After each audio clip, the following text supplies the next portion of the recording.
like they're under stress on a daily basis. You are not alone.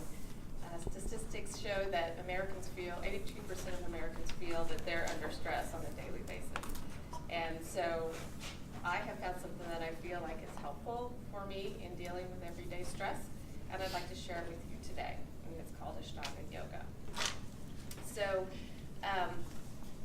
I've tried different forms of meditation and yoga, and they didn't really work for me because it's hard for me to sit still, and it's hard for my brain to sit still as well. So I have what's called monkey mind. Anybody heard of monkey mind? Where your thoughts jump from thought to thought to thought, like a monkey jumps from tree branch to tree branch.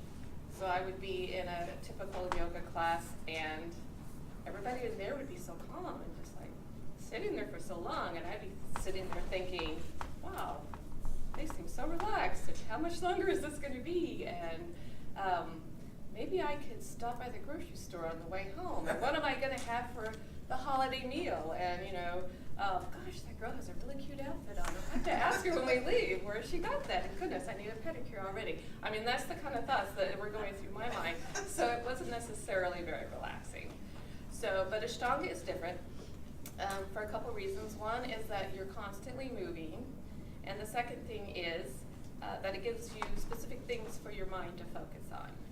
So I have probably not enough copies, you may have to share, but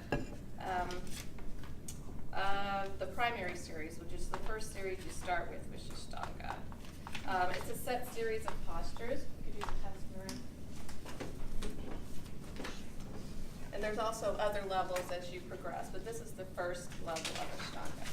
So it's an ancient practice that has been passed down from yogi to yogi for centuries. It's sometimes called moving meditation because you do move through the entire sequence. So the things that you focus on, number one is breath. And what they say you should breathe through the entire class, what is called Ujjayi breath.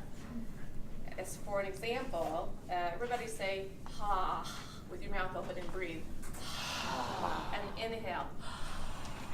So now close your lips and breathe through your nose doing the same thing.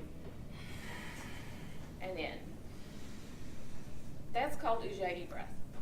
So the entire yoga practice, you breathe that way, and there's a physiological change in your body that actually causes you to release some hormones that causes you to relax. So don't let these postures scare you, because it's not about the postures, it's about the breath. That's the primary focus.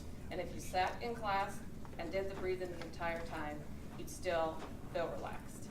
So Ashtanga is also sometimes called the marriage of breath and movement.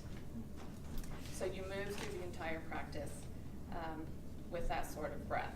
The second thing that you focus on is the drishti, which is a gaze.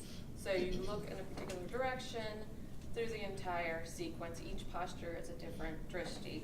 Sometimes that's the sky, sometimes it's your toes, sometimes it's your fingertips, sometimes it's the tip of your nose. So your mind's thinking about the breathing now, it's thinking about where I'm supposed to be focusing. And the third thing that you need to focus on is what they call locks. So it's all about prana, you guys. You might have to go with me on this one. But prana is the energy flow through your body, and you can control that by different valves, which are just contracting your muscles in different locations. So, and the beauty of that is that it actually helps you to jump into some of the postures easier. It kind of lifts your body up. So you get it, you're focusing on your breath, you're focusing on your gaze, you're focusing on these inner locks, and you're breathing through this whole thing. And by the end of the class, you're so relaxed and refreshed. It's amazing. So there's several things that I really like about yoga, Ashtanga yoga in particular, is that one, it really works. You leave feeling relaxed and refreshed and stretched, and it improves your flexibility and your strength.